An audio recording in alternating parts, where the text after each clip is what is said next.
عزیز و مکرم سامعین سامعات، السلام علیکم ورحمۃ اللہ وبرکاتہ۔ الحمدللہ رب العالمین، والعاقبۃ للمتقین، والصلاة والسلام علی سید الانبیاء والمرسلین، وعلى آلہ واصحابہ واہل بیتہ اجمعین، اما بعد۔ قال اللہ تعالی فی القرآن المجید والفرقان الحمید، بسم اللہ الرحمن الرحیم۔ لقد من اللہ علی المؤمنین اذ بعث فیہم رسولا، آمنت باللہ صدق اللہ العظیم وصدق رسولہ النبی الامین المتین الکریم، ونحن علی ذلک لمن الشاہدین والشاکرین، والحمد للہ رب العالمین۔ قال اللہ تعالی فی شان حبیبہ المصطفیٰ، ان اللہ وملائکتہ یصلون علی النبی، یا ایہا الذین آمنوا صلوا علیہ وسلموا تسلیما۔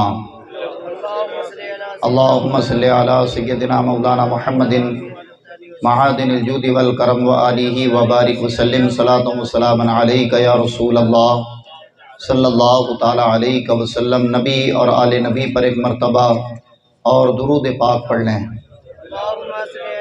اللہم صلی علی سیدنا مولانا محمد معادن الجود والکرم وآلہ وبارک وسلم، صلو علیہ، صلاۃ وسلام علیک یا رسول اللہ یا حبیب اللہ صلی اللہ تعالی علیہ وسلم۔ مختصر حمد و صلوات کے بعد قرآن مقدس کی مشہور آیت پاک تلاوت کرنے کا شرف حاصل کیا۔ آئیے متذکرہ آیت مقدسہ کے تحت کچھ گفتگو کرنے سے قبل ہم اور آپ اللہ رب العزت کی بارگاہ میں دعا کریں کہ اللہ اپنے حبیب کے صدقے مجھے حق نیکی توفیق عطا فرمائے، اور ہم شرکائے بزم کو حق سن کر، حق کو قبول کر کر اس پر عمل کرنے کی توفیق عطا فرمائے۔ اللہ کا احسان، اس کا فضل ہے کہ آج ماہ ربیع النور شریف کی یہ چھٹی مجلس ہے جس میں ہم اور آپ شرکت کی سعادت حاصل کیے ہوئے ہیں، اور روزانہ سیرت پاک مصطفیٰ صلی اللہ تعالی علیہ وسلم کہ الگ الگ گوشوں کو آپ حضرات سماعت کرتے چلے آ رہے ہیں۔ کل کی مجلس میں آپ حضرات نے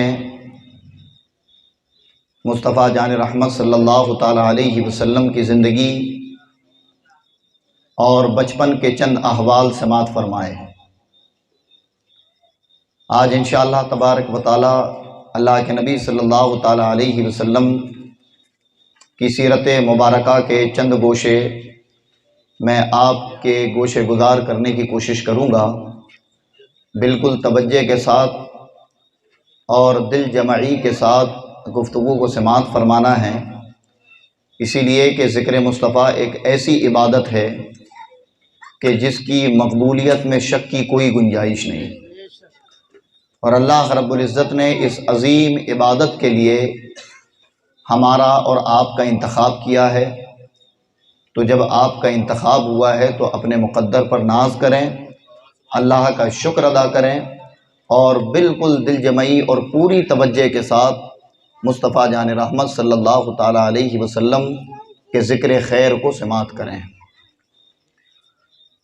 کل آپ حضرات نے مصطفیٰ جان رحمت امام الانبیاء کے بچپن کے احوال اور قبیلہ بنو سعد سے مکہ واپسی، آپ کی والدہ کا وصال، آپ کے دادا کا وصال، اور حضرت ابو طالب کی کفالت میں جب مصطفیٰ جان رحمت تشریف لے آئے، وہاں تک کے واقعات اختصار کے ساتھ سماعت فرمائے۔ آج اس کے بعد کے واقعات اور سیرت طیبہ کے گوشے میں آپ کی سماعتوں تک پہنچاؤں گا۔ آپ حضرات اسے ذہن و دماغ کو حاضر رکھ کر سننے کی کوشش کریں تاکہ مصطفیٰ جان رحمت کی سیرت سے آشنائی ہو، اور آپ کے ایمان میں مصطفیٰ جان رحمت کی سیرت سے متصل ہو کر اور زیادہ تقویت پیدا ہو۔ اللہ کے رسول صلی اللہ تعالیٰ علیہ وسلم کو اللہ رب العزت نے ہر اس چیز سے بری رکھا کہ جس پر عقل انسانی غور و فکر کر کر نقص اور داغ لگا سکتی تھی۔ آپ یہ دیکھیں کہ اللہ کے نبی صلی اللہ تعالیٰ علیہ وسلم بچپن سے ہی داغ یتیمی میں رہے، یعنی ولادت سے پہلے والد کا انتقال ہو گیا، جب ولادت ہوئی اور کم سنی عمر 6 سال کو پہنچے تو والدہ کا انتقال ہو گیا، 8 برس کی عمر کو پہنچے تو دادا کا انتقال ہو گیا، یعنی جتنے بھی آپ کے سرپرست اور آپ کے رہنما تھے، کم سن عمر میں ہی اللہ رب العزت نے سب کے سائے سے آپ کو دور کر دیا اور آپ تنہا اپنے چچا ابو طالب کی تربیت میں اور ان کے ساتھ رہ کر پروان چڑھتے رہے۔ آخر اس میں کیا حکمت ہے اور کیا وجہ ہے کہ اللہ رب العزت نے آپ کے سر سے والد کا، والدہ کا، دادا کا، جتنے شفیق آپ کے ساتھ تھے ان سب کا سایہ ہٹا دیا؟ حضرات، جب اس واقعے کو پڑھا جائے تو ایک گہرا تجسس ہوتا ہے، یعنی آدمی فکر میں ڈوبتا ہے کہ آخر ایسا کیوں، جبکہ عام طور پر یہ ہوتا ہے کہ اگر کسی کے سر سے بچپن میں ہی سایہ ہٹ جائے اور آگے چل کر اگر وہ غلط عیب یا غلط روش میں پڑ جائے تو لوگوں کا یہ تبصرہ ہوتا ہے کہ اس کا کوئی قصور نہیں، اس لیے کہ جب اس کو تربیت اور پرورش کی ضرورت تھی تب ہی اس کے سر سے سایہ ہٹا دیا گیا۔ اور یا پھر قابل آدمی اگر کسی منصب پر پہنچتا ہے تو کہا جاتا ہے کہ اس کے باپ کی تربیت ہے، اس کے دادا کے کارنامے ہیں، اس کی ماں کی پرورش کا نتیجہ ہے کہ آج یہ اتنے بڑے مقام، عروج اور بلندی پر فائز ہوا۔ اللہ رب العزت نے امام الانبیاء کو ان دونوں نقصوں سے پاک رکھا، یعنی آپ کی حیات طیبہ کے ذریعے ان یتیموں کو بھی سبق دے دیا کہ جن کے سر پر کوئی سایہ نہ ہو، اور اگر وہ اپنے مقصد اصل کی طرف بڑھتے رہیں تو دنیا 1000 کوشش بھی کرے تو اسے وہ برگلا نہیں سکتی اور راہ ہدایت سے برگشتہ نہیں کر سکتی۔ اور ان لوگوں کو بھی نبی پاک نے اپنی حیات طیبہ سے یہ تعلیم دے دی کہ جن کے سرپرست ہوں، جن کے رہبر ہوں، ممکن نہیں کہ وہی کامیاب ہوتے ہیں، بلکہ اگر بندہ خود بھی چاہے تو بڑی بڑی بلندیاں اور بڑے بڑے مقام کو پا سکتا ہے۔ اور پھر اللہ رب العزت نے یہ حکمت اور مشیت اس لیے بھی اپنائی کہ دور بڑھے گا، عقلیں بڑھیں گی، اور ظاہر ہے کہ جب دور بڑھا، عقلیں بڑھی اور بظاہر لوگوں نے اپنے آپ کو مسلمان کہنا شروع کیا، لیکن ان کے عقیدے میں اتنی کمزوری آئی کہ کسی نے مصطفیٰ جان رحمت کے علم غیب کا انکار کیا، کسی نے مصطفیٰ جان رحمت کے اختیار کا انکار کیا، کسی نے آپ کے حاضر و ناظر جاننے کا انکار کیا، اور محض ایک عام آدمی کی طرح آپ کی مبارک زندگی کو لوگوں کے سامنے پیش کرنے کی سازشیں کی گئی۔ رب کریم نے بچپن میں ہی مصطفیٰ جان رحمت کے لیے ان حکمتوں کو اختیار فرمایا کہ کوئی یہ نہ کہہ سکے کہ نبی پاک کا یہ مقام جو اتنا بلند ہوا اس لیے کہ آپ کے والد بڑے بزرگ تھے، کوئی یہ نہ کہہ سکے کہ ماں کا حال بڑا عظیم تھا اس لیے مصطفیٰ کو یہ منصب ملا، کوئی یہ نہ کہہ سکے کہ دادا باوقار اور متولی کعبہ تھے اس لیے مصطفیٰ جان رحمت کو یہ وقار ملا۔ اور یہی ختم نہیں ہوئی بات، بلکہ اللہ کے نبی کو رب کائنات نے بیٹیوں کے ساتھ بیٹے بھی عطا فرمائے، لیکن آپ دیکھو کہ ان تینوں بیٹوں میں ایک بھی بیٹا جوانی کی عمر تک نہیں پہنچ پایا، سب کے سب شیر خاری عمر میں ہی وصال کر گئے۔ گویا رب کائنات عقلوں کو دوڑانے سے بچانا چاہتا تھا اور دنیا کو یہ بتانا چاہتا تھا کہ ہر نبی کا بیٹا نبی ہوا ہے، اگر میرے نبی کا بیٹا جوان ہوتا اور نبوت نہ ملتی تو لوگوں کو اپنی زبان پر جنبش دینے کی کوشش پڑتی، وہ نقص نکالتے اور کہتے دعویٰ ہے تمام نبیوں کے سردار ہونے کا اور ان کے بیٹوں کو نبوت نہ ملی، تو جس جس جگہ سے شان مصطفیٰ میں کمی ہو سکتی تھی اللہ رب العزت نے کم سنی عمر میں ہی ان تمام نقوص کو ختم کر دیا۔ صرف وجہ یہ ہے کہ امام الانبیاء ابتدا سے لے کر اخیر وقت تک صرف اپنے رب کے سہارے رہے، اپنی رب کی قدرت پر راضی رہے، اور کوئی آپ کی بلندی اور رفعت کے لیے سہارا نہیں بنا۔ ہاں، جو اصول اور ضابطہ تھا اللہ رب العزت نے اس اصول اور اس ضابطے کے ذریعے مصطفیٰ جان رحمت کو دنیا میں لایا۔ اللہ کے نبی صلی اللہ تعالی علیہ وسلم حضرت ابو طالب کی کفالت میں آئے، اور ابو طالب نے نبی پاک سے اتنی واہلانہ محبت کی کہ جب تاریخ اٹھا کر دیکھیں تو معلوم ہوتا ہے کہ آپ خود نہیں کھاتے جب تک مصطفیٰ جان رحمت کو دسترخوان پر اپنے ساتھ نہیں بٹھا لیتے۔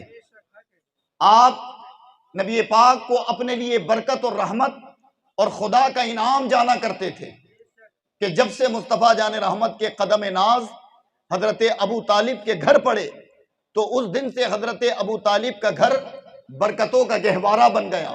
یعنی آپ کے بچے خود ایک مرتبہ جناب ابو طالب سے کہتے ہیں کہ ابا جان، ہم یہ نہیں کہتے کہ آپ محمد کو بچا ہوا کھانا دیں، بلکہ ہماری گزارش یہ ہے کہ آپ ان کے لیے بالکل کھانا نکال کر علیحدہ کر دیں اور پھر جو بچے ہمیں کھلا دیا کریں، کیونکہ بعض اوقات یہ ہوتا تھا کہ اگر نبی کو آنے میں تاخیر ہو جاتی تو جب تک ابو طالب خود بھی نہیں کھاتے، اپنے بچوں کو بھی نہیں کھلاتے جب تک مصطفیٰ جان رحمت تشریف نہ لے آئیں۔ بچوں نے روز روز یہ معمول دیکھا تو اپنے والد سے کہا تو باپ جواب دیتا ہے، بچوں تمہیں نبی یعنی میرے بھتیجے محمد کی آمد سے پہلے ہمارے گھریلو معاملات کا خوب علم ہے کہ جب تک وہ نہیں آئے تھے تو تم ایک وقت کھاتے تھے، ایک وقت بھوکے رہتے تھے، لیکن ان کے قدموں کی برکت ہے کہ جب سے وہ آئے ہیں ہمیں رب کائنات پیٹ بھر کھلاتا ہے۔ یاد رکھو کہ یہ انہی کے قدموں کی برکت ہے جو تم سیر ہو کر کھاتے ہو، ہم سیر ہو کر کھاتے ہیں۔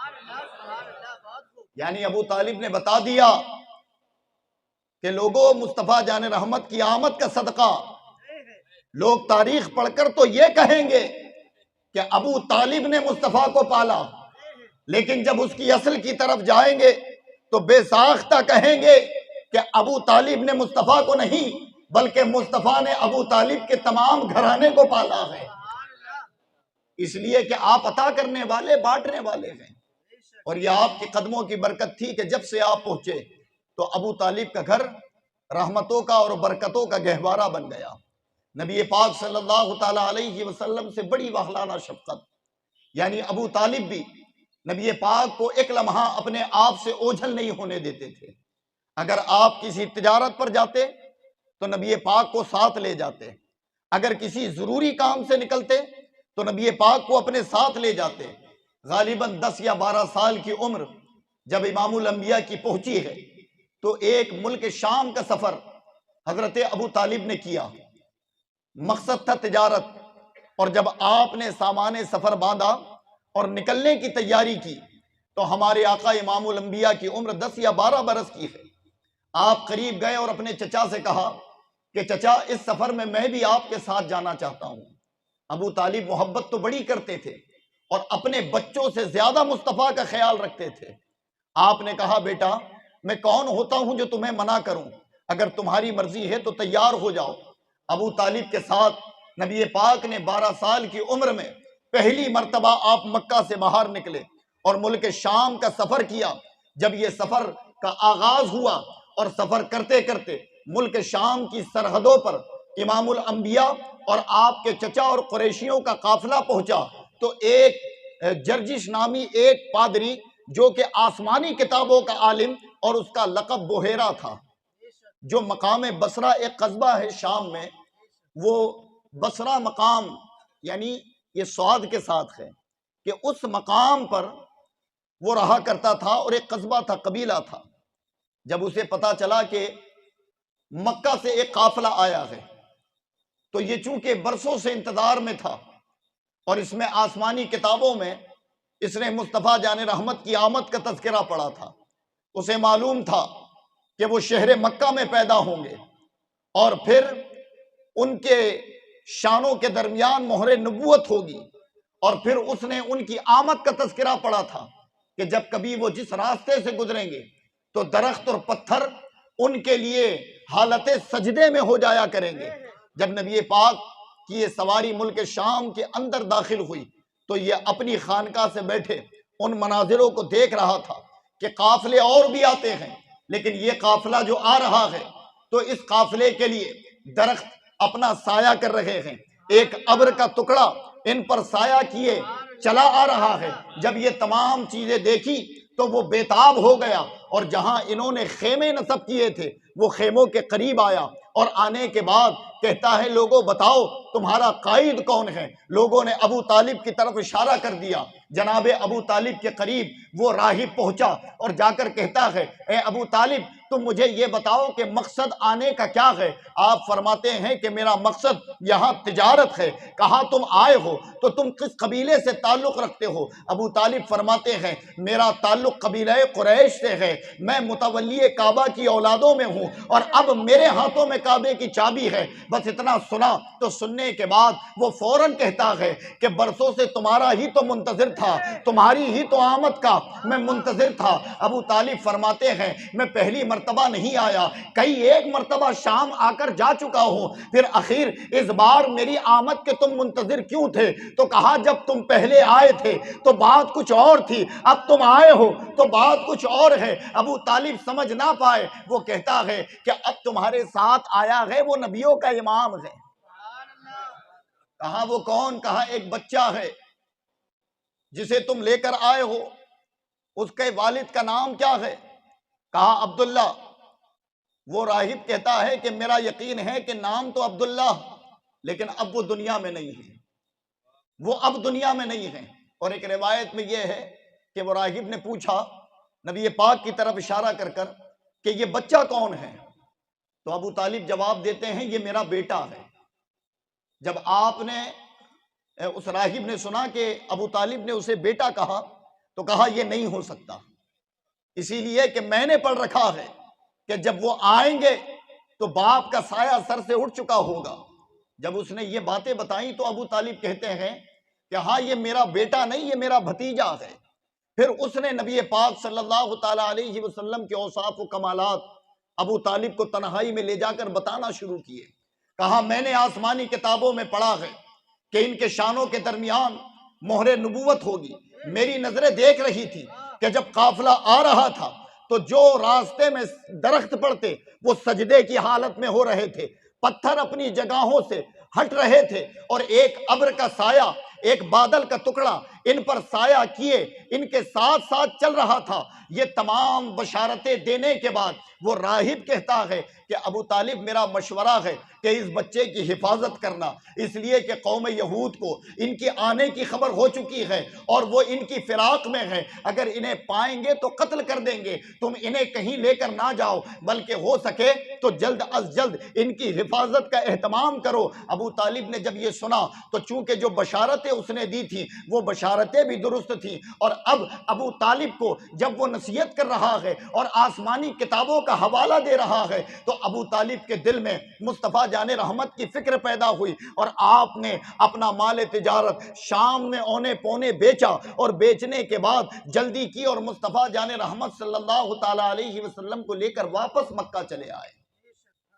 اللہ کے نبی واپس مکہ تشریف لے آئے، اور پھر مکہ میں آپ کی امانت و صداقت بچپن سے ہی مشہور تھی، یعنی عام بچے اور عام جوان، حال یہ ہوتا ہے کہ 12-15 سال کا جب بچہ ہو تو پھر اس کی خواہشات ابھرنے لگتی ہیں اور وہ کھیل کود لغو و لعاب میں مبتلا ہوتا ہے، طرح طرح کے معاملات۔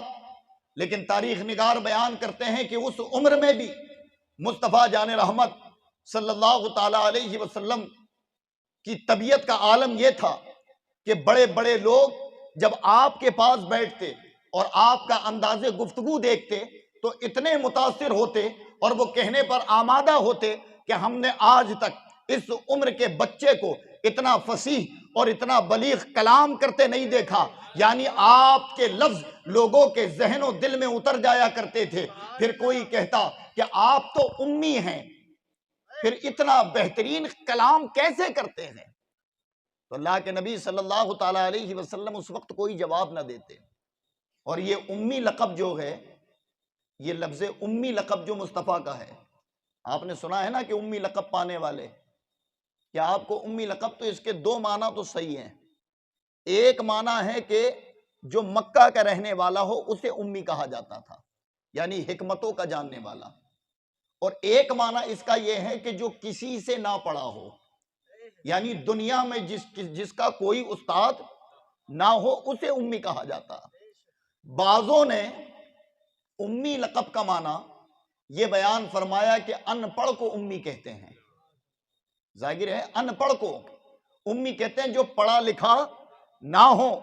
یہ لوگوں نے عقلیں لگائیں، لیکن آپ کو معلوم خدا نے اس کا جواب ایمان والوں کے لیے، جملے پر توجہ چاہوں گا، ایمان والوں کے لیے رب کریم نے اس کا جواب دیا ہے. اور وہ جواب قرآن میں ہے.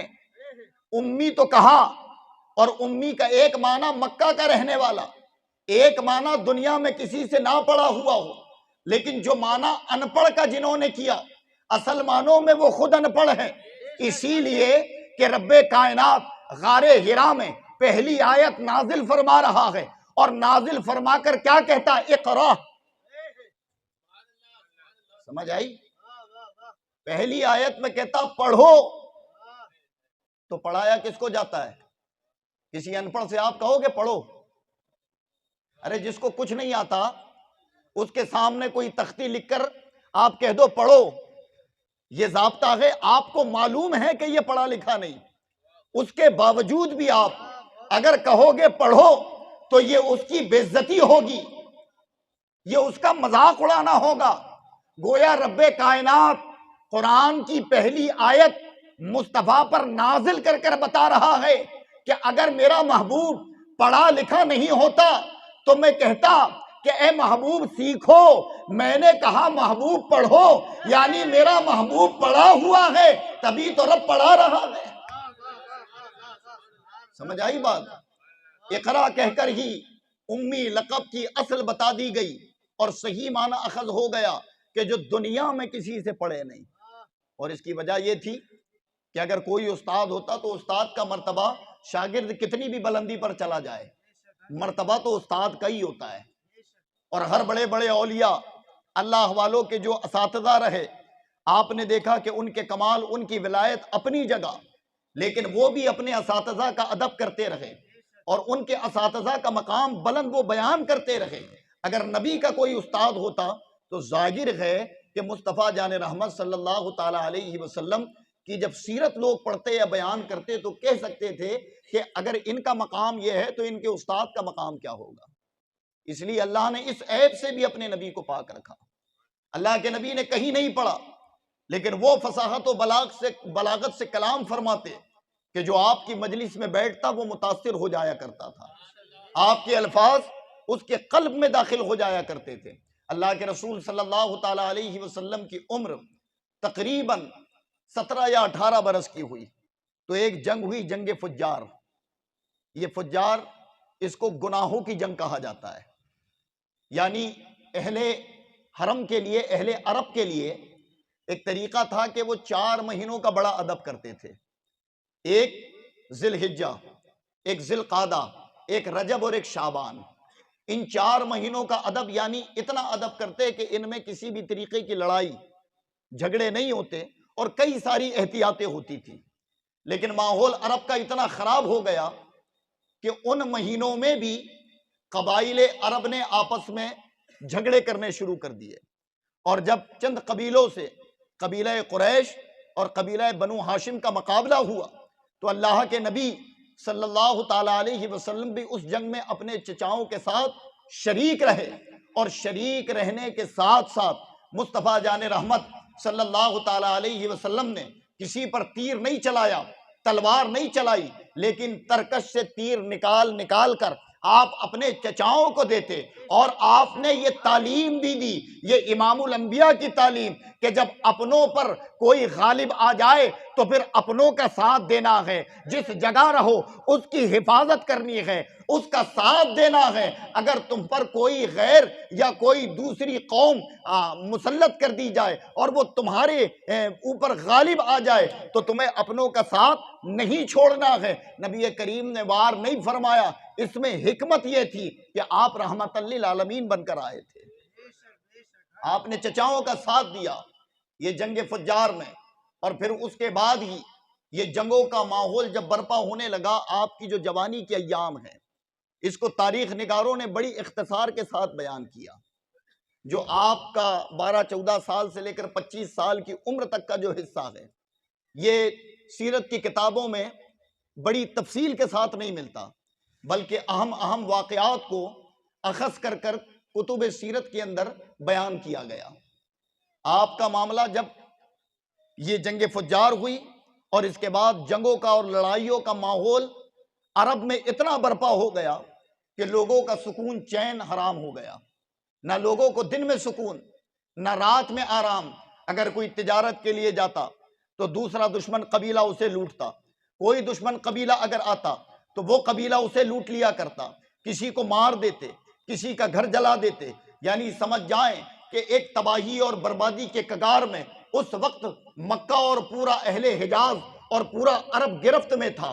لیکن مکہ کے کچھ رؤسا اور سردار جو کہ صلح پسند اور بہترین طبیعت کے مالک تھے، انہوں نے آپس میں یہ مشورہ کیا کہ روز روز کی یہ قتل و غارت گیری ہمارے امن و چین کو تباہ کر دیتی ہے، ہمارے بچے سکون میں نہیں، ہمارے تاجر سکون میں نہیں، بہتر یہ ہے کہ اس پر صلح کر لی جائے۔ جب چند قبائل کے لوگوں نے مل کر اس پر صلح کرنی چاہی تو نبی پاک صلی اللہ تعالی علیہ وسلم فرماتے ہیں کہ مجھے سب سے زیادہ اگر خوشی ہوئی تو وہ اس وقت جب حلف الفضول یعنی وہ صلح نامہ رکھا گیا۔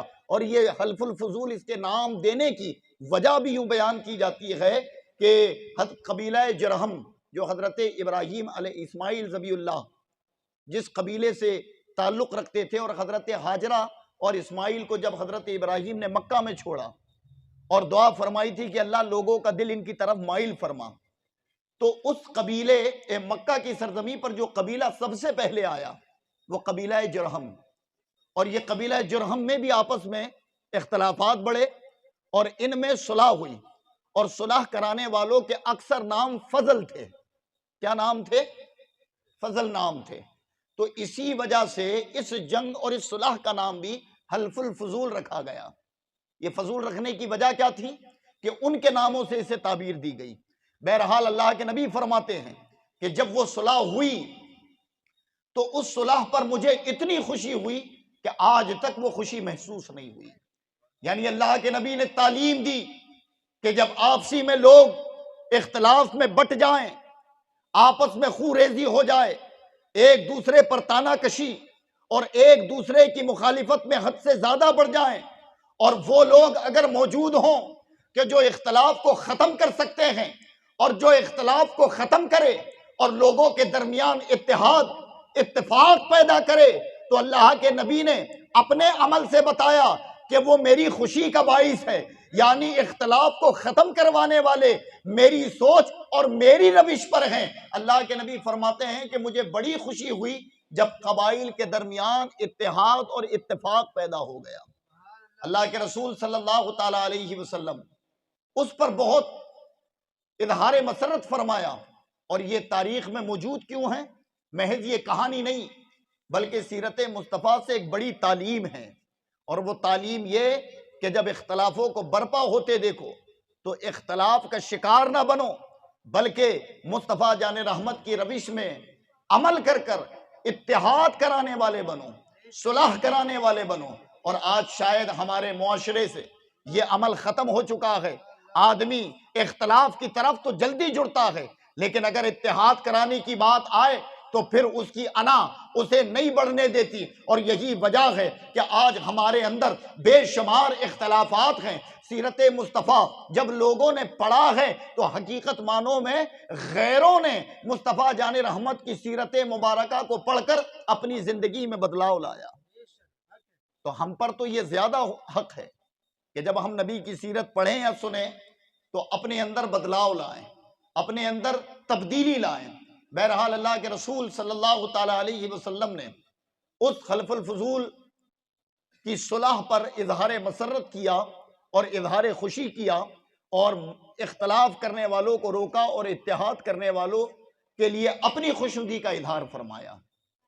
میرے آقا امام الانبیاء کی عمر بڑھتی گئی اور آپ 25 سال کے قریب پہنچے۔ جب آپ 25 سال کے قریب پہنچے تو چونکہ اب آپ حضرت ابو بکر آپ کے ہم سفر ہیں، ساتھیوں میں ہیں، میسرہ یہ آپ کے ساتھیوں میں گزرے ہیں۔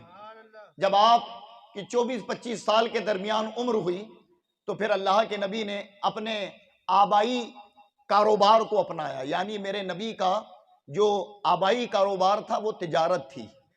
اللہ کے نبی بزنس مین تھے اور پوری زندگی آپ نے تجارت کی، اور اللہ کے نبی نے فرمایا بھی کہ تاجر کبھی مفلس نہیں ہوگا، تاجر کبھی مفلس نہیں ہوگا، اور وہ کیسی تجارت ہو جیسی تجارت مصطفیٰ جان رحمت نے فرمائی۔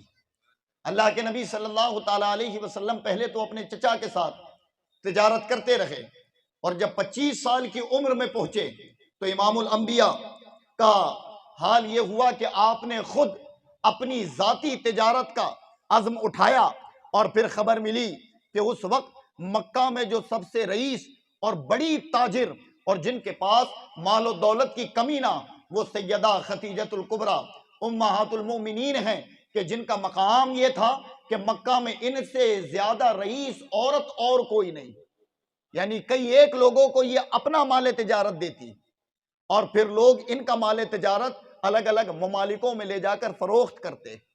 نبی پاک صلی اللہ تعالی علیہ وسلم کو جب مشورہ دیا گیا، آپ نے بھی سیدہ خدیجہ کا مال لیا، اور اس وقت تک حضرت خدیجۃ الکبریٰ آپ کو نہیں پہچانتی تھی۔ جب آپ کو مال دیا گیا تو چونکہ نئے لوگوں پر اعتماد جلدی نہیں کیا جاتا، تو جب مال دے دیا گیا تو خدیجہ نے کہا اپنے غلام میسرہ کو کہ تم ان کے ساتھ ہو جاؤ اور ان کی نگہبانی کرنا۔ اب میرے آقا نے مال تجارت لیا مکہ سے اور چلے تو ساتھ میں میسرہ بھی ہے، اسی قافلے میں ابو بکر صدیق بھی ہے، اور دیگر لوگ، ابو جہل بھی اسی قافلے میں، اور یہ پورا قافلہ پہنچا ملک شام۔ اور جب منڈی پہنچے تو پھر میرے آقا کا حال کیا تھا؟ آپ نے اپنی تجارت کا مال رکھا اور آپ خاموش کھڑے ہوئے۔ لوگ چیخ چیخ کر گراہکوں کو اپنی طرف مائل کرتے تھے اور دام کم سے کم کرتے اور کہتے آؤ ہمارا مال بہتر ہے، ہمارا مال قوی ہے، ہمارا مال ستھرا ہے، اور میرے آقا خاموش اپنی تجارت گاہ پر کھڑے، لیکن چہرے کا جمال اور حسن یہ تھا کہ جب بھی کوئی گراہک آپ کے قریب سے گزرتا تو وہ منڈی کی چمک کو بھول کر آپ کے حسن میں ایسا گم ہو جاتا کہ وہ مجبور ہو جاتا اور آپ کی بارگاہ میں آ کر کھڑا ہوتا، اور میرے نبی جو قیمت بتاتے وہ پھر آپ سے بھاؤ نہ کرتا، میرے نبی کی بتائی ہوئی قیمت پر مال خریدتا اور آگے بڑھ جاتا۔ جو لوگ پہلے سے تھے ان کا مال نہ بکا، اور نبی پاک صلی اللہ تعالی علیہ وسلم کا مال بڑے ہی کم وقت میں پورا فروخت ہو گیا۔ آپ اس سے فارغ ہوئے، اور فارغ ہونے کے بعد جہاں خیمے تھے، جہاں آرام کرنا تھا، وہاں جا کر آپ نے سکون اختیار کیا۔ میسرہ جو آپ کی نگہبانی کے لیے اور دیگر تاجروں کی نگہبانی کے لیے، جسے ہم عام طور پر کہتے ہیں سپروائزر، جب کئی سارے ملازمین کام کریں تو ایک آدمی کو نگرانی کے لیے کھڑا کیا جاتا ہے، حضرت میسرہ اس حیثیت سے آئے تھے۔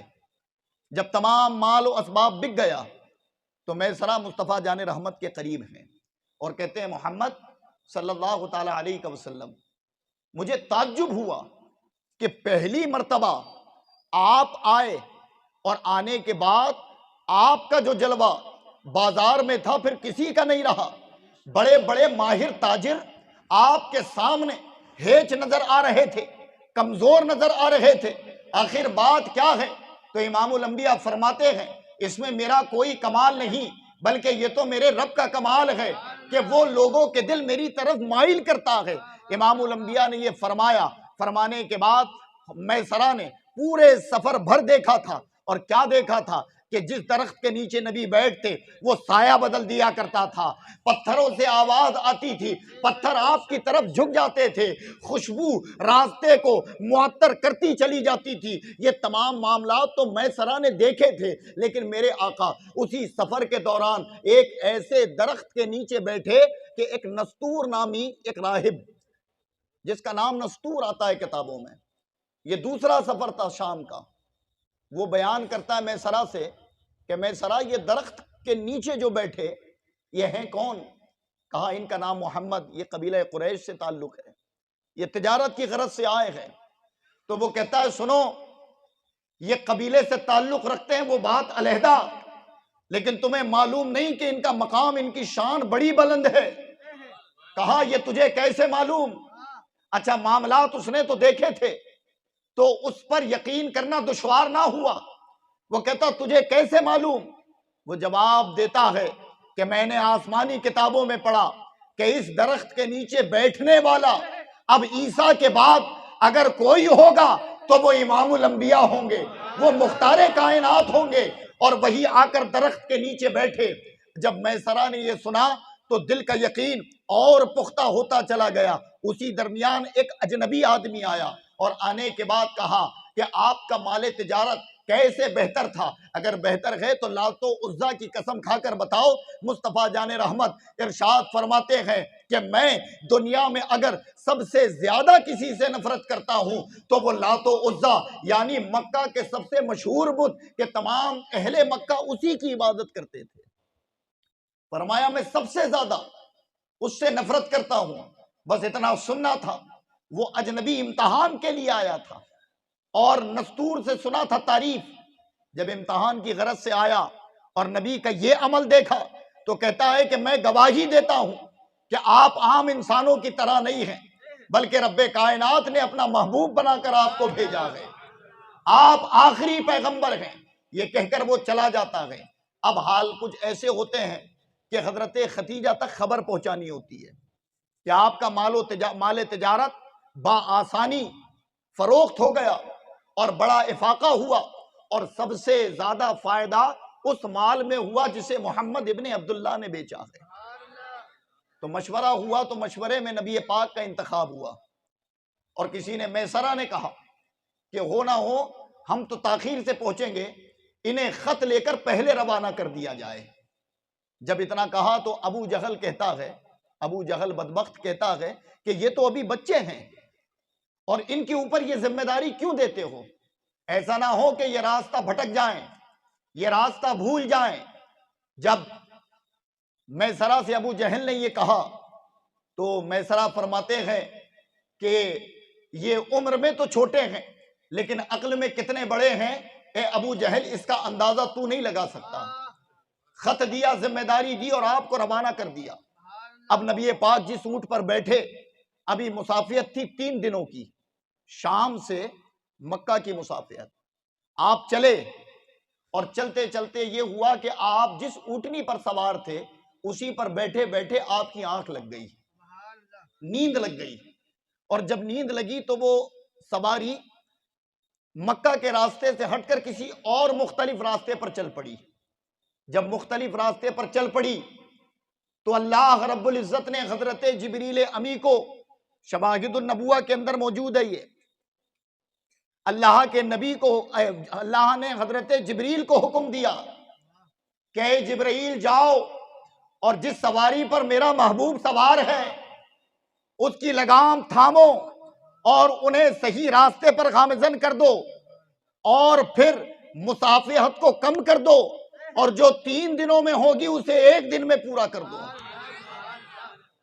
اسی کی قرآن، ایک تو وہ واقعہ جو کل میں نے بیان کیا اور آج یہ واقعہ، اور انہی دونوں واقعے کے ماتحت قرآن فرماتا ہے وَوَجَدَكَ ضَالًّا فَهَدَىٰ، اور جب تمہیں اپنی محبت میں خود رفتہ پایا تو اپنی طرف راہ دی۔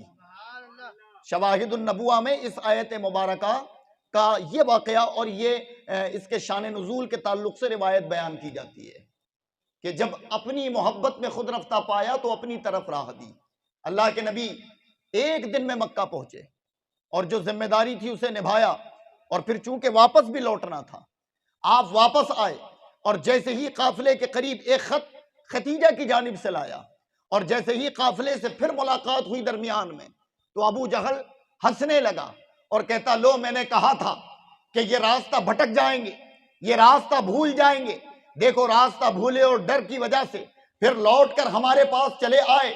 میں سرا خاموش ہے، ابو بکر صدیق بھی اس قافلے میں موجود ہیں، لیکن اللہ کے نبی نے جواب نہ دیا، بلکہ اپنے پاس سے وہ خط نکال کر پیش کر دیا۔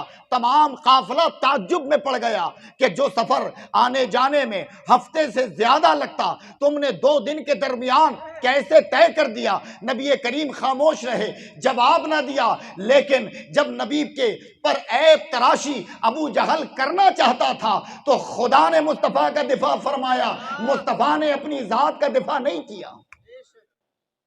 میرے نبی خاموش رہے، اور اللہ رب العزت اپنے محبوب کی عزت، اپنے محبوب کی ناموس کی حفاظت فرما رہا ہے۔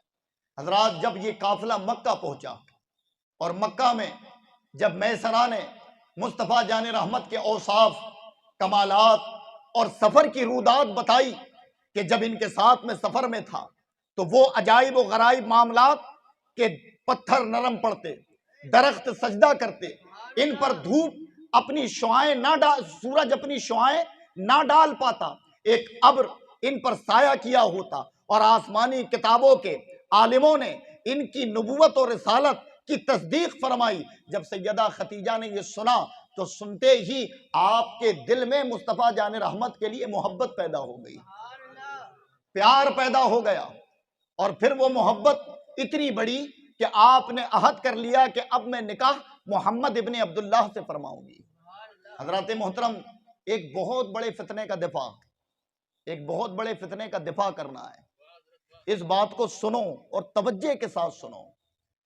آپ نے دیکھا کہ وہ لوگ جنہیں کپڑے پہننا ہم نے سکھایا، جو ننگے آج بھی گھومتے ہیں، جو آج بھی ننگے گھومتے ہیں، جب انہوں نے کہیں سے سنی سنائی باتیں پڑھی یا سنی تو معاذ اللہ سوشل میڈیا کے ذریعے ان ننگے بدن لوگوں کو آپ نے دیکھا ہوگا کہ اوٹ پٹانگ بھونک رہے ہیں، چیخ رہے ہیں، چلا رہے ہیں، اور وہ کہہ رہے ہیں کہ جس نبی کو تم مانتے ہو ان کی سیرت تو یہ ہے کہ پہلا نکاح ہٹے کٹے نوجوان ہونے کے باوجود، خوبصورت ہونے کے باوجود ایک بیوہ عورت سے کر لیا۔ وہ شفقت نہیں تھی، چونکہ وہ بڑی رئیس اور مالدار تھی، اس وجہ سے اس سے نکاح کیا، اور غلط طریقے سے اس واقعے کو لوگوں کے سامنے پیش کر کر مصطفیٰ سے محبت کمزور کرنا اور ذات مصطفیٰ سے رشتے کے اندر کمی لانا، یہ ان کا مقصد۔ اور پھر آپ نے دیکھا ہوگا کہ اس پر جو جاہل تھے، ان پڑھ تھے، جو نہ جانے کہاں کہاں اپنے سر جھکاتے اور جس سے ڈرتے ان کو خدا مان بیٹھتے، ان کے اندر یہ طاقت پیدا ہوئی۔ اس کی وجہ یہ ہے کہ جو اپنے آپ کو مسلمان کہتے ہیں، انہوں نے مصطفیٰ کی ذات کا دفاع کرنا نہیں سیکھا، انہوں نے خود نہ سیرت پڑھی نہ اپنے بچوں کو پڑھائی، بلکہ مصطفیٰ کی ولادت کے نام پر جو اوٹ پٹانگ کام ہوئے وہ تو کر گئے، لیکن جو اصل میلاد تھی اسے منانا بھول گئے۔ اور ہماری محرومی تو یہ ہے کہ حضرات، ہمارے شہر میں سوائے اس کے، اس جگہ کے علاوہ کہیں اور مصطفیٰ کی محفل نہیں ہوتی، مصطفیٰ کی سیرت سے لوگ ناآشنا ہیں۔ پھر سنیں سوشل میڈیا پہ ایک ننگے کی بات بیٹھ کر، اور پھر اندر کڑے، لیکن جواب ہو تو دیں، جواب ہو تو دیں۔ اب سنیں، یہ پس منظر بتائیں، یہ واقعہ بتائیں کہ نبی پاک صلی اللہ تعالی علیہ وسلم چلے تو آئے مکہ میں۔ عام طور پر اصول کیا ہے؟ عورت کی جانب سے رشتہ آتا ہے یا مرد کی جانب سے جاتا ہے؟ پہلے جو سمجھ آ جائے وہ باتیں سن لو۔ عام طور پر یہی اصول ہے ہمیشہ سے کہ مرد کی جانب سے، لڑکے کی جانب سے لڑکی کے گھر رشتہ جاتا ہے. ایسا نہیں ہوتا کہ لڑکی کی طرف سے رشتہ آ جائے، جبکہ کوئی اصول نہیں ہے، یہ کوئی قانون نہیں ہے، دونوں رشتہ بھیج سکتے ہیں. لیکن عام طور پر ہوتا یہ ہے کہ رشتہ کون بھیجتا ہے؟ لڑکے والے. اور پھر قبول کرنا کس کا کام ہوتا ہے؟ لڑکی والوں کا. اچھا، پھر نکاح میں بھی معاملہ کیا ہے؟ قبول کس کے لیے؟ لڑکی کے لیے. ایجاب کس کے لیے؟ ایجاب لڑکی کے لیے، قبول لڑکے کے لیے. لیکن پہلے اجازت کا حکم کس کو؟ لڑکی کو، پھر بعد میں مرد کو. اگر معاملہ یہ ہوتا کہ مصطفیٰ جان رحمت کا نکاح سیدہ خدیجہ سے مال کی وجہ سے ہوا تو سیدہ خدیجہ رشتہ نہیں پہنچاتی بلکہ مصطفیٰ کی جانب سے پہل ہوتی. لیکن سیدہ خدیجہ نے رشتہ پہنچایا، اور پہنچانے کے بعد یہ بھی کہا کہ مجھے محبت ان کے حسن و جمال سے نہیں بلکہ ان کی شرافت سے ہے، ان کی ایمانداری سے ہے، ان کی دیانت سے ہے، کہ جو عمل ان کے اندر پایا گیا وہ کسی اور کے اندر نہیں.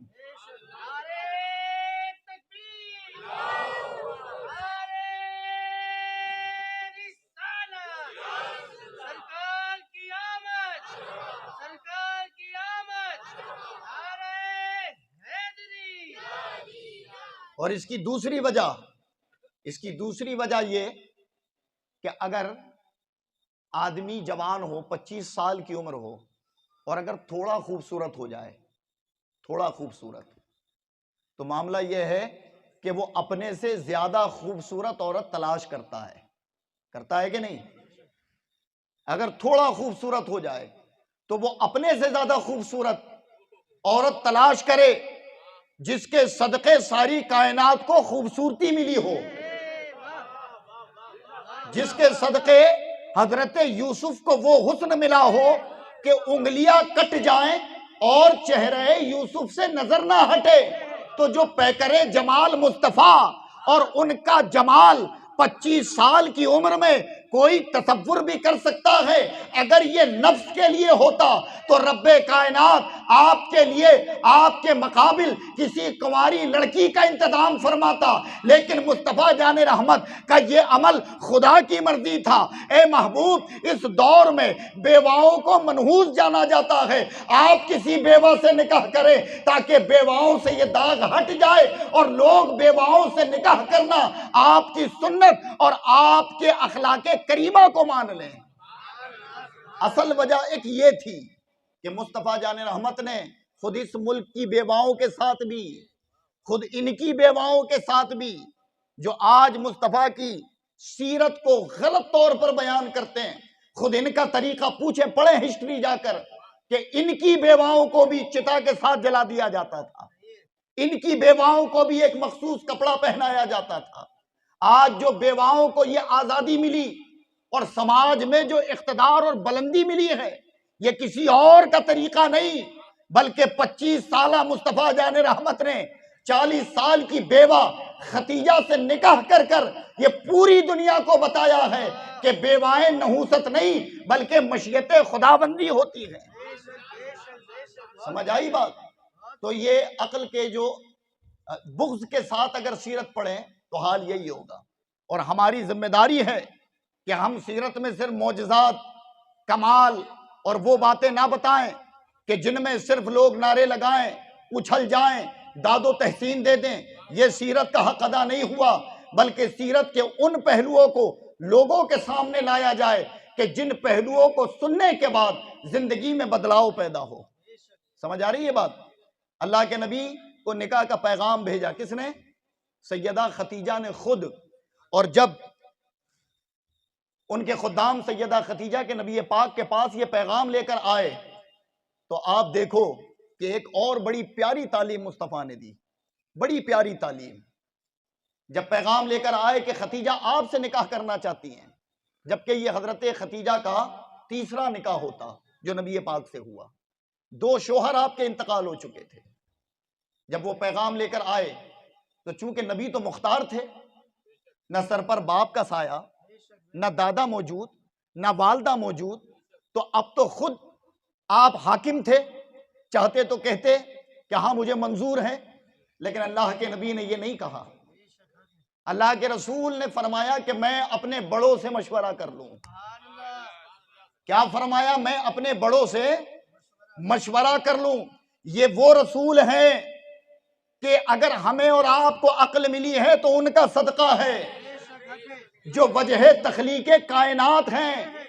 یہ 15 20 25 سال کے لڑکے یہ عمر میں پہنچ کر اپنے آپ کو اتنے عقل مند سمجھ رہے ہیں کہ باپ کی حیثیت نہیں بچی، ماں کی حیثیت نہیں بچی۔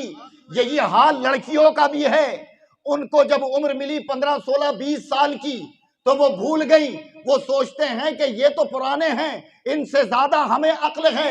لیکن سنو، تمہاری پوری دنیا کی عقل اگر اکٹھا ہو تو مصطفیٰ کی عقل کا ایک کونا بھی نہیں بن سکتی۔ میرے آقا حاکم ہونے کے بعد فیصلہ لے سکتے تھے، اس کے باوجود بھی اپنے بڑوں سے مشورہ اسی لیے کر رہے ہیں تاکہ میرے امتیوں کو معلوم ہو جائے کہ جب ایسے فیصلے لینے ہو تو اپنے بڑوں کو شریک کر لیا کرو، اپنے بڑوں سے پوچھ لیا کرو، اپنے والدین کو اطلاع دے دیا کرو۔ آج جو بھگت رہے ہیں گھروں میں، جو تنازع ہیں، جو اپنی مرضی سے کرنے والے ہیں، دیکھو وہ کوئی بھی سکون میں زندگی نہیں کاٹ رہا ہے، وہ سب کے سب پریشان ہیں۔ اس کی وجہ کیا ہے کہ مصطفیٰ کے طریقے کو چھوڑ دیا۔ اللہ کے نبی گئے، اپنے چچا ابو طالب سے مشورہ لیا، اور دیگر جو خاندان کے لوگ تھے انہوں نے ان سے مشورہ لیا۔ جب انہوں نے سنا کہ ختیجہ کی جانب سے رشتہ آیا ہے تو تمام خاندان کے لوگوں نے باخوشی اسے قبول کرنے کی اجازت دی اور کہا کہ بالکل آپ اسے قبول کر لیں۔ پھر جب اللہ کے نبی نے اپنے خاندان والوں کا مشورہ پا لیا تو پھر سیدہ ختیجہ کو پیغام پہنچایا کہ میں آپ سے نکاح کرنے پر راضی ہوں۔ یہ نکاح ہوا۔ اس نکاح میں اللہ کے نبی کی جانب سے حضرت ابو طالب نے ایک بڑا فصیح خطبہ بیان کیا، اور اس خطبے میں آپ نے اپنے خاندان کی شرافت کے ساتھ ساتھ مصطفیٰ جان رحمت کے اوصاف بھی بیان فرمائے۔ فرماتے ہیں کہ محمد ابن عبداللہ جو امین ہے، جو صادق ہے، جو شفیق ہے، جو لوگوں پر مہربانی کرنے والا ہے، عادت و اطوار اس کے لوگوں سے جدا ہے۔ یہ تمام چیزیں بیان کرنے کے بعد ایک فصیح خطبہ دے کر آپ بیٹھتے ہیں تو پھر سیدہ ختیجہ کی جانب سے آپ کے چچا زاد بھائی ورقہ بن نوافل یہ کھڑے ہوتے ہیں اور یہ ایک فصیح خطبہ دیتے ہیں اور اپنے خاندان کی شرافت اور اپنے معاملات کو بیان کرتے ہیں۔ میرے نبی کا عقد ہوا، اور عقد ہونے کے بعد پھر حال یہ کہ سیدہ ختیجہ آپ کے ساتھ ہو گئی، اور مصطفیٰ جان رحمت کی بیوی تو تھی ہی، لیکن ایسا عشق، ایسی محبت کہ مصطفیٰ جان رحمت اپنی پوری زندگی اگر ازواج میں کسی کی تعریف کرتے تھے تو وہ سیدہ ختیجۃ الکبریٰ رضی اللہ تعالیٰ عنہا۔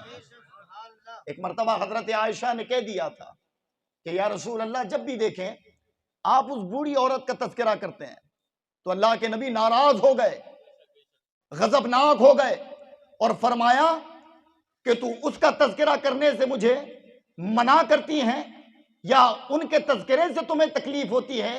خدا کی قسم، میری تمام بیویوں میں میری سب سے زیادہ شفیقہ اور مہربان بیوی اگر کوئی تھی تو وہ ختیجہ تھی، کہ جب مجھے سب نے جھٹلایا تو اس نے مجھے اپنائی تھی، جب کوئی میری تصدیق نہ کرتا تھا تو وہ میری تصدیق کرتی تھی، جب سب نے مجھے برگشتہ کر دیا تو وہ میری ساتھی بن کر کھڑی رہی۔ اللہ کے نبی بارہا سیدہ ختیجہ کا ذکر کیا کرتے، اور پوری عمر میں میرے آقا کا، اب یہ جب تذکرہ آیا تو یہ بھی سن لیں، یہ بھی بات سن لیں کہ پوری عمر میں اپنی حیات میں 11 بیویاں رہی میرے آقا کی۔ کتنی رہی؟ 11۔ اچھا، 11 کرنے کی ضرورت کیا تھی؟ اس پر بھی پروپیگنڈا کیا گیا، اس پر بھی پروپیگنڈا کیا گیا، جبکہ اسلام میں 4، مصطفیٰ جان رحمت نے 11 فرمائی۔ ظاہر ہے کہ جو ان پڑھ ہو، جو قرآن و حدیث سے اپنا تعلق توڑ چکا ہو، اگر کوئی اس کے سامنے قرآنی آیت رکھ کر یہ کہے فَانْكِحُوا مَا طَابَ لَكُم مِّنَ النِّسَاءِ مَثْنَىٰ وَثُلَاثَ وَرُبَاعَ، کہ قرآن میں تو حکم ہوا کہ 2، 3 اور 4 نکاح میں لاؤ، تو یہ بات تو پیغمبر پر بھی عائد ہوتی تھی کہ جن پر قرآن نازل ہوا، چونکہ وہ بھی تو اللہ کے بندے ہیں، پھر انہوں نے 4 سے زائد کیوں فرمائی؟ تو سنیں اس کا جواب یہ ہے کہ قانون دا کے لیے قانون نہیں ہوتا، جو قانون کو ماننے والے ہوں قانون ان کے لیے ہوتا ہے، قانون بنانے کے والے کے لیے قانون نہیں۔ اور پھر اللہ نے نبی کو مختار بنایا تھا، اختیار دے کر پہنچایا تھا، سمجھ آئی بات؟ اور اس اختیار کو مصطفیٰ نے بتایا، اور پھر اس میں حکمت دیکھو، اس میں حکمت یہ ہے کہ ہماری ایک مصروفیات، یعنی کوئی انجینئر ہے، کوئی ڈاکٹر ہے، کوئی مزدور ہے، کوئی مستری ہے، آپ دیکھو کہ ایک ہی آپ کے پاس کام ہے نا، ایک مصروفیات، اور عام طور پر بیوی کتنی، عام طور پر کتنی ہے؟ ایک ہی ہے، اور مصروفیات بھی کتنی؟ ایک۔ اس کے باوجود بھی ہماری بیویوں کے شکوے ہیں، شکایتیں ہیں کہ یہ نہیں ہوا، وہ نہیں ہوا، یہ کام نہیں ہوا۔ ایک مصروفیات، ایک بیوی، تو بھی ہماری زندگی شکووں سے گھری ہوئی۔ مصطفیٰ جان رحمت کی 11 بیویاں، اور مصروفیات اگر دیکھیں تو ایک ہی وقت میں میرے نبی مبلغ، ایک ہی وقت میں میرے نبی معلم، ایک ہی وقت میں میرے نبی تاجر، ایک ہی وقت میں میرے نبی قائد، ایک ہی وقت میں میرے نبی طبیب، ایک ہی وقت میں میرے نبی جو ہیں وہ ہم جتنے ایک کاروباری، ایک ہی وقت میں میرے نبی حاکم، یعنی اتنی ذمہ داریاں ایک ہی وقت میں آپ پر، کئی ذمہ داریاں، اور اتنی ذمہ داریوں کے باوجود بھی 11 بیوی، اور تاریخ اٹھا کر پڑھ کر کوئی ایک جملہ بتا دو کہ کسی 11 میں سے ایک نے بھی کہا ہو کہ مصطفیٰ نے ہمارا حق ادا نہ کیا، ہمیں خوش نہیں رکھا، بلکہ وہ 11 کی 11 مصطفیٰ جان رحمت کی تعریف اور مصطفیٰ جان رحمت کی عروجیت اور آپ کے حقوق کی بلندیوں کو بیان کرتی نظر آتی۔ اور پھر حضرات اس میں حکمت یہ بھی تھی کہ اللہ کے نبی کا پیغام تھا، اللہ کے نبی کا پیغام تھا۔ اللہ کے نبی نے 11 نکاح فرمائے، اس کی وجہ کیا تھی؟ لوگوں نے کہا، بدبختوں نے، جاہلوں نے، کہ یہ شہوت کی وجہ سے تھا، یہ شہوت کی وجہ سے تھا۔ اگر شہوت کی وجہ سے ہوتا تو بچوں کے انبار ہوتے، کئی ایک اولادیں ہوتی، لیکن تاریخ اٹھا کر پڑھو، سوائے ابراہیم کے جتنی بھی اولادیں نبی کی ہوئی وہ سب سیدہ خدیجہ سے ہوئی، اس کے علاوہ پھر کسی بیوی سے اولاد نہیں ہوئی۔ گویا یہ نکاح شہوت کے لیے نہیں تھے، بلکہ میرے نبی اپنے امتیوں کو اور زمانے کو بتا رہے تھے کہ ہو سکتا ہے ایک بیوی کہہ سکے کہ میرے ساتھ حق تلفی نہیں ہوئی اس لیے کہ وہ میرے مزاج کے موافق تھی، لیکن اللہ کے نبی نے 11 کر دی، اور 11 بھی الگ الگ قبائل کی، الگ الگ قوموں کی، اور ان میں ایک بیوی تو دوسرے مذہب کی بھی ہیں۔ یعنی نبی نے بتا دیا کہ میرے پاس میرے قبیلے کے علاوہ بھی بیویاں رہیں، میرے مذہب کے علاوہ بھی بیویاں رہیں، میری سوچ کے علاوہ بھی بیویاں رہیں، لیکن وہ تمام بیویوں نے متفقہ طور پر مجھے امین و صادق ہی کہا ہے، مجھے حقوق بجا لانے والا کہا ہے، کسی ایک نے بھی شکایت نہیں کی۔ نبی نے بتا دیا کہ یاد رکھو، اگر تمہارے اندر طریقہ مصطفیٰ ہے تو کسی بھی سوچ اور کسی بھی خاندان کی ہو، اگر تم مصطفیٰ کے حقوق اور تربیت کے مطابق اس کی تربیت کرو گے تو پھر وہ تمہارے حساب سے رہے گی، اپنی مرضی کی نہیں بنے گی۔ اللہ کے نبی نے یہ بھی بتا دیا کہ اتنی سوچ میرے ساتھ جمع تھی، لیکن وہ تمام سوچ مجھ پر متفق ہو گئی، مجھ پر اعتماد کر لیا۔ اللہ کے رسول سے جب سیدہ خدیجہ کا نکاح ہوا تو نکاح کے بعد پھر اللہ کے نبی صلی اللہ تعالیٰ علیہ وسلم ایک بڑے تاجر ہو گئے۔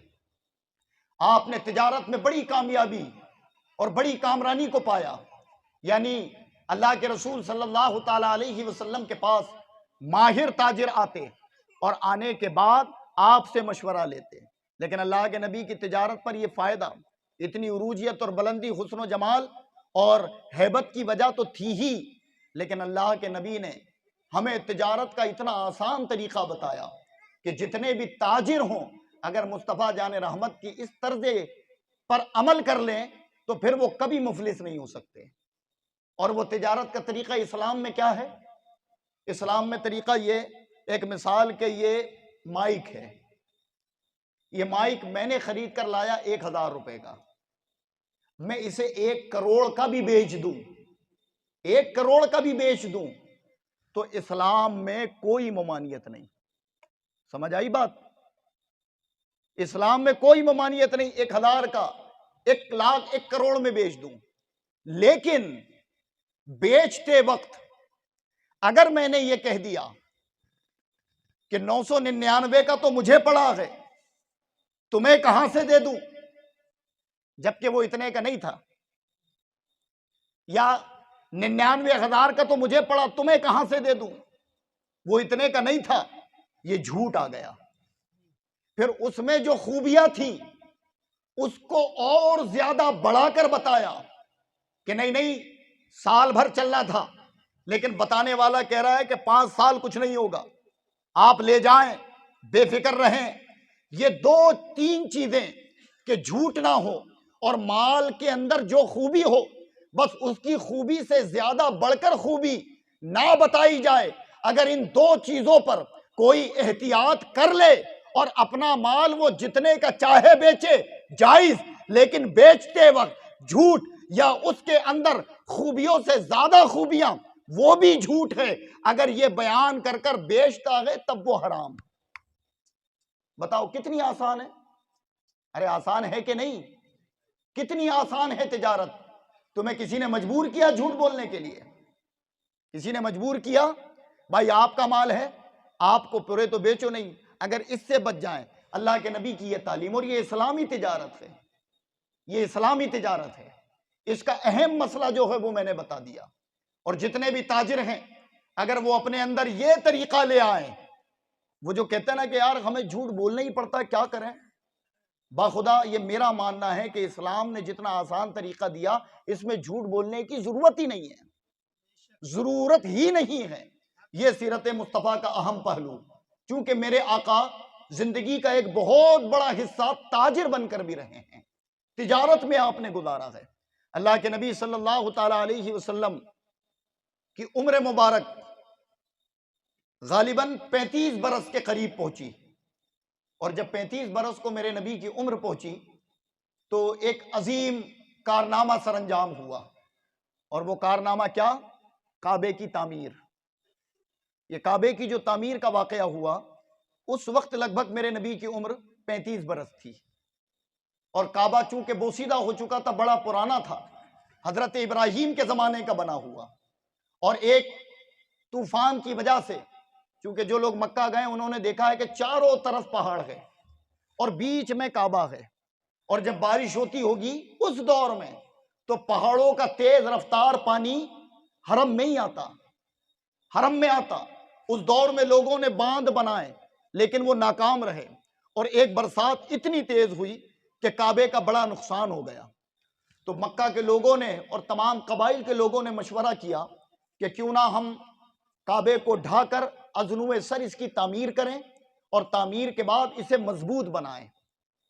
تو تمام لوگ متفقہ رائے پر راضی ہوئے، اور کعبے کو ڈھایا گیا، توڑا گیا، نبی پاک اس میں شامل، اور پھر کعبے کی ازنو سر تعمیر کی گئی، اور جب کعبے کی تعمیر حجر اسود کے مقام تک پہنچ گئی تو یہاں اب جھگڑا چھڑ گیا کہ حجر اسود اب کون نصب کرے گا، کون کعبے میں لگائے گا۔ ہر قبیلہ یہ سبقت لینا چاہتا تھا کہ مجھے یہ موقع ملے، اور کئی ہفتوں تک ان کے درمیان وہ تعمیری کام رک گیا اور ان میں جھگڑے ہوتے رہے۔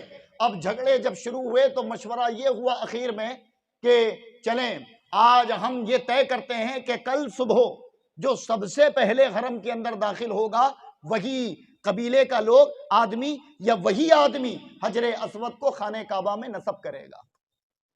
یہ بات طے ہوئی، تمام قبائل کے لوگ اپنے اپنے گھر چلے گئے، اور پھر صبح سب کو انتظار تھا۔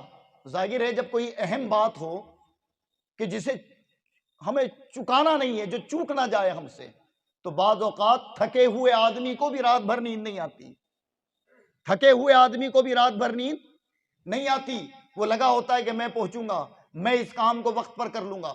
تو میرا وجدان کہتا ہے کہ اس رات کوئی نہیں سویا ہوگا، کوئی نہیں سویا ہوگا۔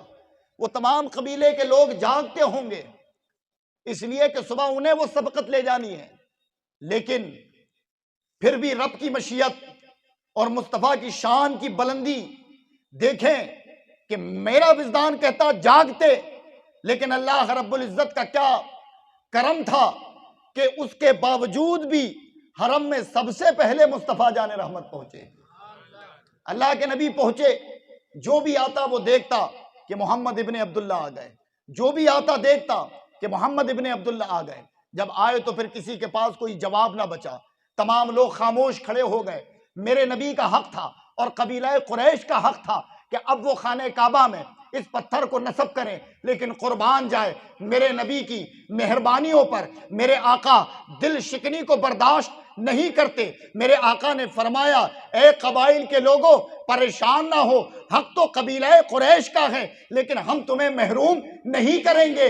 آپ نے کہا ایک چادر بچھائی جائے، اس پر پتھر کو رکھا جائے اور ہر قبیلے کا آدمی ایک ایک کونے کو پکڑ لے تاکہ یہ عظمت اور یہ برکت تماموں کو مل جائے۔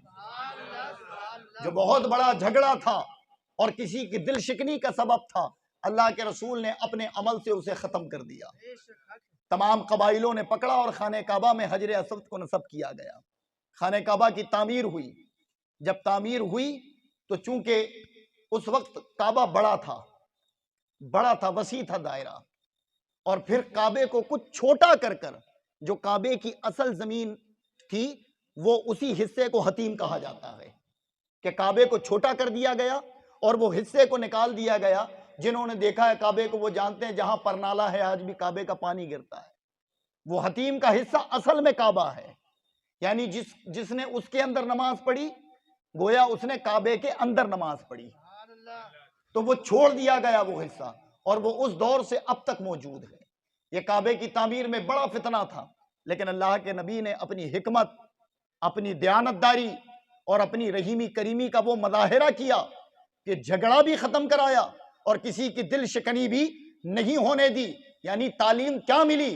اگر ایسا کوئی مقابلہ ہو اور کہا جائے کہ جو سب سے پہلے ہاتھ اٹھائے اسے یہ شرف دیا جائے گا تو آدمی پھولے نہیں سماتا، اور پھر اپنے لوگوں کے ساتھ وہ جن لوگوں کو یہ موقع نہیں ملا ہے ان کے سامنے نعرے لگائے جاتے ہیں، ان کو نیچا دکھانے کے لیے خوشی منائی جاتی ہے۔ یہ عام طور پر ہوتا ہے نہیں، ابھی تم چناؤ کرواؤ تو اس میں یہی ہوگا، دو مسلمان آپس میں ہیں ایک ہی مقصد کے لیے، وہ چاہتا ہے کہ مجھے مل جائے، وہ چاہتا ہے کہ مجھے مل جائے، لیکن میرے نبی کی سیرت دیکھو، میرے نبی کا کردار دیکھو، حال یہ ہے کہ جسے مل گیا وہ اتنا زیادہ خوش کہ دوسرے کو نیچا دکھانے کی وہ ذرہ برابر بھی کوتاہی نہیں کرتا، اور اپنے ہی قوم اور اپنے ہی لوگوں کو ذلیل کرنے کی ہر ایک کوشش پر آمادہ ہو جاتا ہے۔ لیکن امام الانبیاء کے امتی اگر ہو تو یہ طریقہ نہیں ہو سکتا، اس لیے کہ مصطفیٰ فتح پانے کے بعد بھی ان لوگوں کو اپنی فتح میں شامل کر رہے ہیں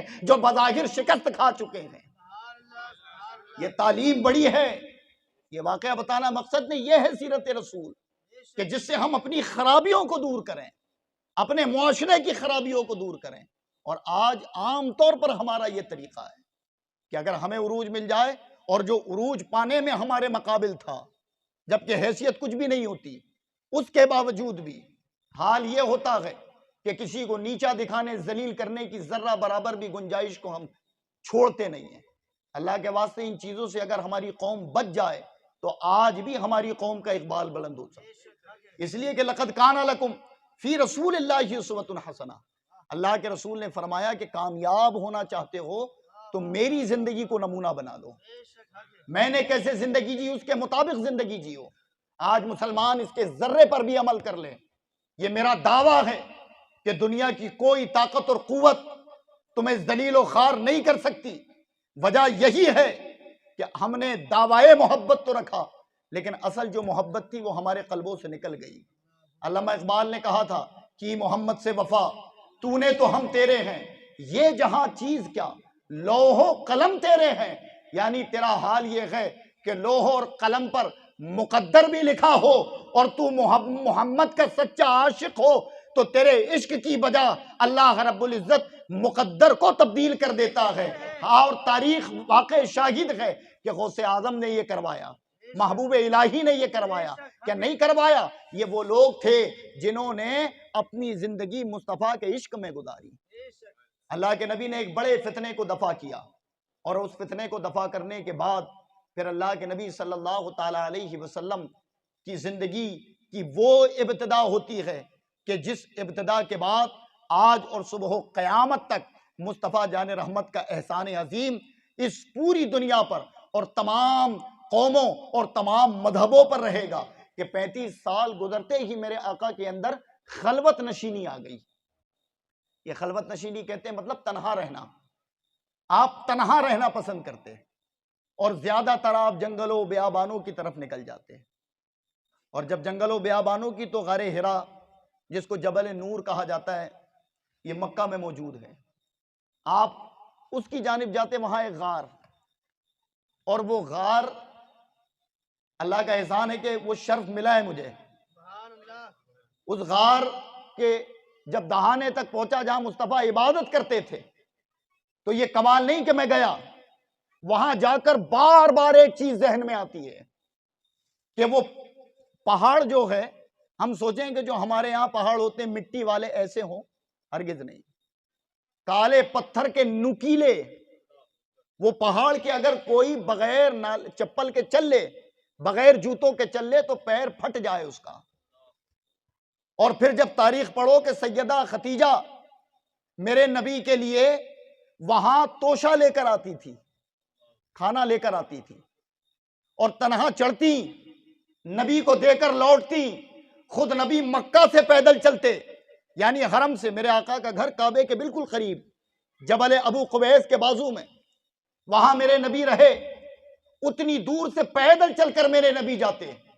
اللہ کے نبی کا وہ جب طریقہ دیکھا تو وہاں ایک احساس ہوتا تھا کہ اللہ وہ کیسی طاقت و قوت اور وہ نبی کی کیسی محبت تھی کہ مصطفیٰ جان رحمت کی محبت میں صحابہ بھی آتے، اور سیدہ ختیجہ کی محبت پر تو قربان کہ وہ روزانہ مصطفیٰ کی بارگاہ میں آیا کرتی تھی۔ تو اللہ کے نبی غار حرا میں جا کر بیٹھ جاتے اور وہاں اللہ کی عبادت اور ریاضت کرتے، اور انشاءاللہ تبارک و تعالیٰ پھر اس کے بعد جو واقعات ہوئے یہ کل کی بزم میں انشاءاللہ میں آپ کے گوشے گزار کرنے کی کوشش کروں گا۔